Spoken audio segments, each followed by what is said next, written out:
Olá, sejam muito bem-vindos, sejam muito bem-vindas.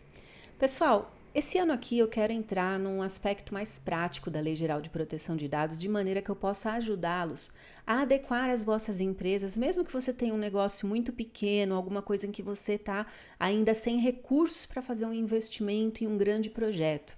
Existem algumas coisas que podem ser feitas com poucos recursos e que podem colocar já a sua empresa num trilho de adequação. E uma dessas coisas é o mapeamento de processos que envolvem o tratamento de dados pessoais. Então, antes de eu abrir aqui, eu fiz um exemplo bem prático para vocês de um mapeamento básico com o mínimo de informações que precisa conter, dando aqui um case real, né, que eu sempre acho mais legal para aterrissar. Mas antes da gente entrar nisso, o que isso daí traz para a gente a questão do mapeamento? Imagina que você precisa de um mapa, tá? Então, quando um cliente entra e pergunta para você assim, que você precisa disponibilizá-la na sua página, que dados meus você está processando e com que finalidade você está processando esse dado e com quem você compartilha esse dado? Se você parar para pensar no dia de hoje, talvez você não tenha esse mapa. Esse mapa, ele vai te dar um direcionamento para que você tenha visibilidade dessa informação. E a partir do momento em que você tem essa visibilidade, você consegue pelo menos responder aos titulares de dados que lhe procurarem questionando isso. E da mesma forma você também consegue responder, eventualmente, uma autoridade nacional de proteção de dados, um processo que você precise responder a respeito de questões de privacidade. Então, veja, é muito importante você ter essa visão com relação ao dado. Que dado é que você usa, para quê, com qual finalidade? Quando você vai pensar nesse mapa, você divide a sua empresa aí nos diversos setores em que você atua. Vamos supor então que você seja dono de uma clínica, uma pequena clínica em que você tem você ali, a sua recepcionista que agenda os teus pacientes, uma pessoa que faz a limpeza e aí os seus clientes, tá? Vamos aterrissar aqui num universo. Como que é o mapa que você vai precisar desenhar? Olha, eu trato dados dos meus colaboradores, né? Você tem o pessoal que é seu funcionário aí, a sua recepcionista e a pessoa que faz a sua limpeza. Eu trato os dados dos meus pacientes e provavelmente você também trata dados de alguns terceiros que são os representantes das empresas com as quais você lida, com as quais você compra insumos, com as quais você realiza certas atividades. Então, qual que é a minha recomendação? Separa primeiro a sua empresa por setores. Quais são os setores que eu tenho aqui? Olha, realmente eu tenho uma parte que faz a gestão de recursos humanos, eu tenho uma parte que faz a gestão financeira, mesmo que ela seja pequena dentro da sua empresa. Para quê? Para que você consiga ter essa visibilidade. Olha, deixa eu parar e pensar. Para todos os tipos de operação de tratamento que eu faço aqui dentro da minha empresa, que dados eu realmente preciso, tá? Então, é isso que eu vou convidar vocês hoje a fazer aqui. E aí, eu vou compartilhar aqui, eu fiz uma planilha de Excel com o que eu, Simone, considero que é o mínimo que você tem que pensar e mapear dentro das suas operações de tratamento. Nós vamos imaginar que isso daqui vai ser aumentado de maneira exponencial para todos os departamentos da sua empresa, tá? Eu vou dar um exemplo aqui, mas a gente vai sempre levar em consideração que você vai fazer isso para todos os departamentos. Mas aqui eu vou colocar apenas um mapeamento, senão essa aula vai ficar com 5 horas, tá certo? O que você vai fazer quando você for fazer o seu? Você vai aumentar o número de linhas dessa planilha para que você possa incluir, por exemplo, olha, RH, área financeira, parte de marketing, relacionamento com clientes, enfim, atendimento a pacientes. O céu é o limite. Você vai precisar olhar para dentro do teu negócio e entender o que é que faz sentido você colocar dentro dessa planilha de mapeamentos, tá? Então vamos lá, vamos para o que é o mínimo que a gente precisa ter para ter esse mapa do que a gente tem dentro da empresa. Você vai colocar a área que você está analisando. Separe por áreas para ficar mais fácil, para você conseguir granularizar, ou seja, visualizar tudo o que você faz com o dado e quais são as operações de tratamento específica. Nós vamos aqui analisar um processo fictício de pagamento de salários, colaboradores CLT. Sempre cria um nome que remeta ao processo que você está avaliando, para que qualquer pessoa, quando lê isso daí, como vocês vão trabalhar inicialmente com planilhas, são negócios menores e não tem um sistema para vocês poderem trabalhar, qualquer pessoa que olha aquela planilha pode ter noção do que é que vocês estão falando, tá? Você coloca o nome da sua empresa ou o nome da filial, porque às vezes nas filiais as operações de tratamento podem ser diferentes da operação principal, tá? E na descrição de dados você descreve literalmente os dados que são utilizados naquela operação específica. Ora, do que nós estamos falando aqui? Pagamento de salários a colaboradores CLT, é um uso específico para determinados dados. Pode ser que você utilize outros dados de funcionários para outras operações de tratamento? Sim. Olha, quando eu vou fazer o registro, eu uso outros tipos de informação. Quando eu vou pedir para ele fazer um exame admissional, são outras informações. Enfim, cada processo você precisa separar ele e para aquele processo descrever os dados específicos dele, tá? Então aqui para você fazer o pagamento de salários, o que você precisa especificamente? Nome, CPF e os dados da conta corrente, banco, agência e conta. Você vai descrever, quando você estiver fazendo o mapeamento das outras, todos os dados que são utilizados para aquela operação. Não é necessário descrever o dado, né, real do número da conta de ninguém, mas apenas assim, o metadado, ou seja, qual é o dado que eu aqui utilizo para essa operação específica, tá? Quando se aplica a dados sensíveis, nós temos que informar também aqui no mapeamento. Nesse caso em particular, que eu criei o processo pagamento de salários, não se aplica o dado sensível, mas você vai ter que pensar aqui, eu coloquei uma diquinha, se na sua operação existem dados sobre origem racial e étnica, religião, opinião política, filiação a sindicato, organização religiosa, filosófica ou política, dado de saúde, vida sexual, genético ou biométrico. Quando você está usando esse dado que é considerado sensível, tem que explicar por que motivo você está usando o dado sensível. Então, eu dei para vocês esse exemplo de, olha, admissão. Na admissão, você coleta um exame admissional. É um dado sensível porque diz respeito à saúde do colaborador. E você vai justificar. Estou coletando esse dado sensível porque é uma obrigação legal que se façam os exames admissionais para testar a saúde do trabalhador conforme a consolidação das leis dos trabalhos, normas regulamentadoras e tudo mais, tá? Então tem que estar sempre explicado. Coloquei aqui umas observações, deixa eu ver se eu coloquei aqui. Eu tenho uma aula aqui inteira sobre tratamento de dados sensíveis, tá?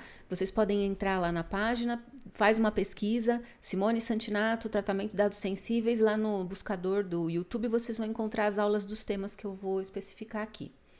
Categorias dos titulares, olha, se ele é meu colaborador, se ele é meu cliente, se ele é meu paciente, se ele é meu terceiro, se ele é um dependente do meu colaborador, que às vezes pode ter menor de idade, tá? Explica aqui que tipo de titular que é. Se ele processa dados de menores, também sabemos que tem algumas questões específicas de tratamento de dados relativamente a menores. Vamos colocar essa informação aqui. Se ela envolver dado de menor, também tem que justificar. No caso do colaborador, às vezes eu pego o dado da criança porque eu preciso pagar um auxílio creche ou porque eu preciso incluir a criança em um plano de saúde. Especifique que você usa um dado de menor e por que motivo. Também tem uma aula sobre tratamento de dados de menores que vocês podem olhar os detalhes disso daqui. Proprietário do processo de negócios, olha, é a minha secretária, fulana de tal. Coloque lá para que essa pessoa saiba que esse processo pertence a ela e que quando houver uma alteração ele precisa ser atualizado e para que as demais pessoas da empresa também saibam quem procurar no caso de necessidade de atualização desse processo. Nesse campo aqui, agente de tratamento. Quem é quem? Controlador, operador ou suboperador? Você aqui dentro dessa operação que envolve pagamento do colaborador, você é o controlador. No entanto, se você tiver operações de tratamento em que você é operador ou suboperador, também coloque aqui para que fique delimitada a sua responsabilidade com relação a essa operação e que se verifique se você está tratando dados em cumprimento às determinações do controlador, tá? Tem uma aula que chama Quem é Quem na LGPD, que explica direitinho quem que é o controlador, o suboperador, o operador, o controlador e o suboperador. Coloquem a região dos titulares de dados, porque se tiver operações fora do país, tem transferência internacional de dados e isso precisa ser especificado durante o mapeamento também.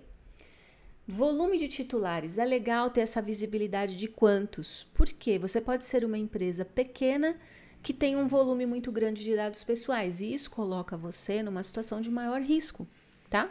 Então, cria ali um range, olha, é de 0 a 100, de 100 a 500, de 500 a 1000, e quanto maior for o volume de dados que você processa naquela operação, maior é o risco que você vai categorizar para essa operação dentro da sua empresa. E quais são os propósitos de processamento? Aqui nós vamos explicar para que nós estamos tratando o dado nessa operação. Bem, pagamento do colaborador em razão de serviços prestados por contrato de trabalho. É uma justificativa do porquê você está fazendo a operação de tratamento. E qual que é a fonte dos dados? A fonte é o local de onde você tira o dado para você poder fazer aquela operação. Aqui no caso, eu coloquei um lugar hipotético, né? Ó, é o cadastro do colaborador no RH, um arquivo existente dentro da minha pasta do OneDrive, número tal, tal, tal. É preciso criar uma forma de identificação até para que esse mapa realmente leve você ao dado, ou seja, a partir dele você consegue entender dentro da tua organização, mesmo ela sendo pequena, onde é, afinal, que está guardado esse dado. E nesse momento, gente, você aproveita para ver se você também não tem o dado replicado, duplicado, colocado em outras pastas, que não necessita estar lá, até para você poder fazer uma limpeza e mediante essa limpeza você evitar que você tenha dados que você não precisa, dados em locais que você não está visualizando, dados que não estão adequadamente protegidos e que por conta disso podem gerar um risco maior para você e para os titulares de dados, né? O risco ao titular de dados é um risco a você na medida em que ele pode te causar prejuízos, tá? Métodos de transferência a partir da origem, ou seja, eu pego o dado dentro daquele banco que eu acabei de identificar e o que eu faço com ele para fazer a transferência? Aqui eu coloquei nessa situação hipotética, eu fiz uma inserção manual dos dados no site do banco e no caso da empresa de benefícios, quando houver o pagamento de benefícios também. E qual é o destino do dado? Para fazer o pagamento é o próprio Bankline, né, Internet Banking da instituição financeira. Então, eu coloquei aqui um site fictício, banco.com.br, sei lá, /pagamentos, enfim. Você coloca lá o destino, onde é que você insere o dado da pessoa para você poder completar aquela transferência. E qual que é a metodologia para o destino? Ou insere manualmente esse dado, ou faz aquela subida massiva, né? Quando a gente tem muito colaborador, no caso da minha empresa, a gente faz uma subida massiva das informações lá no sistema do banco. Quem vai acessar esse dado? Os colaboradores da empresa e departamento financeiro, pessoas devidamente autorizadas, ou seja, eles têm controle de acesso, pois eles têm um login e senha dentro do banco, eles têm um controle de acesso para acessar o banco de dados dos colaboradores e eles têm um termo de confidencialidade ou NDA assinado. Veja que você vai começando a ter visibilidade do que você tem e também do que você não tem, que é o legal, porque você vai perceber, puxa, todo mundo está acessando todos os bancos de dados aqui na minha empresa, isso está errado, preciso fazer alguma coisa a respeito disso. É legal demais fazer esse processo de mapeamento, mesmo que sua empresa seja pequena, porque ela vai te dar uma consciência, sabe, de como é que estão as coisas aí internamente, e isso é muito interessante para a gente poder ter mapeado. Aonde ficam as partes? No Brasil, isso é importante pela questão da transferência internacional de dados. Esses dois itens aqui, eu deixei eles em amarelo porque prazo de retenção e base legal de processamento. Essas são duas coisas que talvez a pessoa que não trabalha na área de privacidade, não tem uma formação jurídica, ela tem alguma dificuldade de fazer essa alocação aqui. Por quê? Nem todo mundo sabe quais são as leis que regem o prazo de retenção. Então, por exemplo, aqui nesse caso, depois que termina o contrato de trabalho, a informação do colaborador pode ficar com a gente durante 5 anos por questões trabalhistas, de prescrição de ações e tudo mais, e 20 anos se for dados relativos à previdência social. Nem todo mundo tem como avaliar isso por uma falta de conhecimento, é um conhecimento específico de leis. Então, qual que é a minha sugestão se você efetivamente não conseguir? Não desista do mapeamento. Cumpra todos os quadradinhos, né? Preencha todos os campos que você consegue e para esses campos consulte uma assessoria jurídica específica só para ajudar você a concluir. Você concorda que o trabalho já vai estar bem mais adiantado e aí vai ficar mais barata essa consultoria, se você for sentar com um advogado, por exemplo, só para você fazer o enquadramento das suas operações e verificar os prazos de retenção, isso já agiliza muito o trabalho das consultorias. Então, caso você não consiga estabelecer essa informação de uma maneira correta, a minha sugestão é você, de fato, procurar uma ajuda específica de um escritório, tá? Bom, aí eu coloquei uma atençãozinha aqui por conta disso, mas no meu material lá nós temos uma aula sobre hipóteses de tratamento, onde você pode ir lá assistir, fazer algumas perguntinhas para você mesmo, né? Olha, isso se enquadra nisso, se enquadra naquilo, e eventualmente você tenta fazer o enquadramento aqui, tá? Neste caso, não tem mecanismo de transferência internacional. Se tiver, é preciso informar aqui. Se tiver países que realizam o processamento, é aqui. Colocar também as áreas de negócios na empresa que estão envolvidas, que aqui são o RH e o departamento financeiro. E os terceiros com quem o dado é compartilhado. Veja, mais um campo que você começa a ter visibilidade. Puxa, nunca pensei nisso. Nunca pensei, Simone, nos terceiros com quem eu compartilho o dado, mas a gente precisa pensar, porque esses terceiros recebem uma informação de dado pessoal, às vezes dos clientes, dos nossos colaboradores, e a responsabilidade por essa transferência é nossa no final. Então, é muito bom a gente ter essa visibilidade nesse mapinha aqui. Aqui no caso eu criei um banco fictício, que é onde eu faria supostamente o pagamento do meu pessoal. E aqui nós vamos falar um pouco sobre as medidas que são tomadas para evitar prejuízos. Então, está sendo respeitada a limitação de uso aos propósitos específicos do tratamento? E eu coloquei, olha, estou enviando ao banco apenas as informações estritamente necessárias para processar o pagamento, os dados da conta, o CPF do cliente. Ou seja, sim, estou respeitando. Se houver um legítimo interesse, precisa ser esclarecido. Gente, o legítimo interesse precisa ser documentado, tá? Existem dois instrumentos que são interessantes de se produzir para documentar o legítimo interesse. Um é o relatório de impacto à proteção de dados e o outro é um teste de legítimo interesse chamado LIA. Tem uma aula no canal também falando somente sobre legítimo interesse. Se você quiser se aprofundar, vai lá, assiste essa aula, que lá está explicando melhor que casos você pode usar essa hipótese e que casos não pode, tá? Minimização. Está sendo observado esse princípio? Sim, somente dados básicos são enviados. Número do CPF, nome completo e dados bancários, nenhum dado além dos imprescindíveis é inserido. Veja, tudo isso para fazer você pensar. Você está realmente fazendo isso dentro das suas operações? Isso vai ajudar vocês muito, muito. É um passinho super legal para vocês darem rumo a uma adequação de LGPD. Os dados, quando alterados, são atualizados pelos colaboradores e são protegidos por controle de acesso, software de proteção de bancos de dados. Aí precisa indicar realmente tecnicamente quais são as medidas. Se você não souber essa informação, pergunte ao seu pessoal que trabalha com você aí na parte de segurança da informação para eles ajudarem, tá? Quanto que é a limitação de armazenamento? Lembra que nós conversamos que a empresa não pode ficar eternamente com o dado e precisa haver um ciclo de vida desse dado, e esse ciclo de vida precisa estar documentado para que você tome medidas lá para apagar, excluir, alterar o banco de dados quando não puder mais utilizar. Muito bem, essa limitação de armazenamento precisa estar escrita aqui. Atenção, volta de novo, porque talvez aqui também, né, como é um ponto, o mesmo ponto, né, que está relacionado lá ao prazo que você pode manter o dado, talvez você também precise confirmar, né, ajuda de um advogado para confirmar essa informação, um advogado ou um consultor, tal, tá? Como é feita a comunicação dos titulares de dados? Aqui, estou pressupondo que é uma pequena empresa e que a gente foi diligente lá ao ponto de criar um canalzinho de privacidade, divulgamos no site da empresa, no Instagram, tal, qual que é o endereço desse e-mail, olha, entre em contato através do e-mail privacidade. E como garantir os direitos dos titulares? Também requisições podem ser enviadas através desse e-mail privacidade e tal.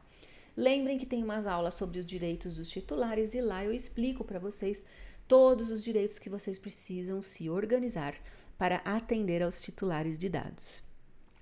Pessoal, para melhor poder ajudá-los nessa tarefa aqui, eu vou colocar um PDF desse relatóriozinho que eu criei aqui para vocês, tá? Vou colocar essa informação no...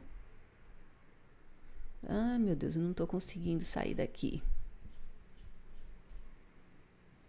Eu vou colocar um PDF dessa informação na descrição do vídeo para vocês poderem acessar.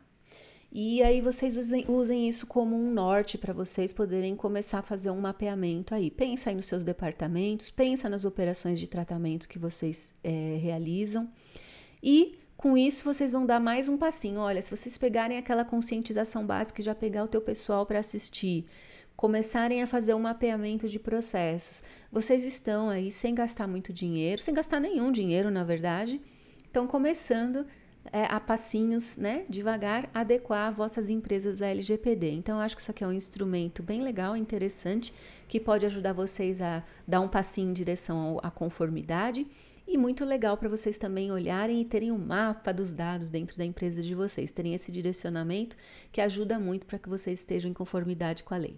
Tá bom, pessoal? Me inscrevam no Instagram, me digam que tipo de assunto vocês gostariam de continuar vendo aqui, que eu estou fazendo as aulas conforme vocês me pedem, tá bom? Um beijo enorme, obrigada por estar aqui comigo. Se vocês estão gostando do conteúdo, por favor, dá o like nesse vídeo, se inscreva no canal e também compartilha, porque esse vídeo aqui é muito legal para quem tem negócio, para quem opera dado pessoal e não tem grana para fazer agora, imediatamente, um projeto de adequação, tá bom? Um beijo enorme para vocês e até a próxima aula.